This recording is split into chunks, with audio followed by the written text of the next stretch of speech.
খবর 24 সাথে আপনাকে স্বাগত। নতুন নতুন খবর জানার জন্য আমাদের চ্যানেলে চোখ রাখুন। 1 বা 2 কোটি নয়, একেবারে 65 কোটি টাকা সাইবার প্রতারণা। একটি সাইবার জালিয়াতির মামলায় লালবাজারের গোয়েন্দারা উত্তর 24 পরগনার বারাসাত থেকে তন্ময় পাল নামে এক যুবকের গ্রেপ্তার করেন।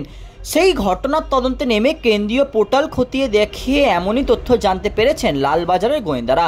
তদন্তকারীরা জানতে পেরেছেন সারা দেশের অন্তত 300 জনের কাছ থেকে সে প্রতারণা করেছে। এখন এই যুবকের কাছ থেকে টাকা উদ্ধারের চেষ্টা করছেন গোয়েন্দারা। লালবাজার সূত্রে জানা যাচ্ছে, মূলত শেয়ার বাজারের লগ্নির নাম করে সারা দেশের বিভিন্ন স্তরের মানুষের কাছ থেকে এই পরিমাণ টাকা হাতিয়েছে তন্ময় পাল। আর এই বিপুল প্রতারণার কারবার খুলে বসেছিলেন বারাসাতের নিজের বাড়িতেই। এখন এই বিপুল টাকা সে কীভাবে সরিয়েছে, তদন্তকারীরা তা জানার চেষ্টা করছে। এ বিষয়ে দেশের অন্যান্য শহর ও রাজ্যের পুলিশের সঙ্গে যোগাযোগ করছেন কলকাতা পুলিশের গোয়েন্দারা।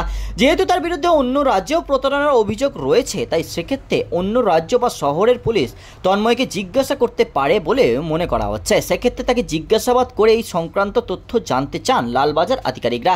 লালবাজার সূত্রে জানা যাচ্ছে, তন্ময় যে 65 কোটি টাকার প্রতারণা করেছে তা গোয়েন্দারা জানতে পারেন সারা দেশ জুড়ে কাজ করা জেসিসিটির ম্যানেজমেন্টের ইনফরমেন্স সিস্টেম বা JAMIS পোর্টাল থেকেই। প্রত্যেকটি শহর ও রাজ্যের পুলিশের এবং কেন্দ্রীয় গোয়েন্দা সংস্থার আধিকারিকরা এই পোর্টাল অ্যাক্সেস করতে পারেন। সাধারণত কোনো সাইবার অপরাধী পুলিশের হাতে ধরা পড়ার পর যে ব্যাংক অ্যাকাউন্টগুলি সে ব্যবহার করেছে সেগুলির উপরেই নজর রাখা হয় এই পোর্টালের মাধ্যমে। এই পোর্টালে অ্যাকাউন্ট নম্বর দিয়ে সার্চ করলেই ওই অ্যাকাউন্ট সম্পর্কে যাবতীয় তথ্য বেরিয়ে আসে। ব্যুরো রিপোর্ট, খবর 24/7।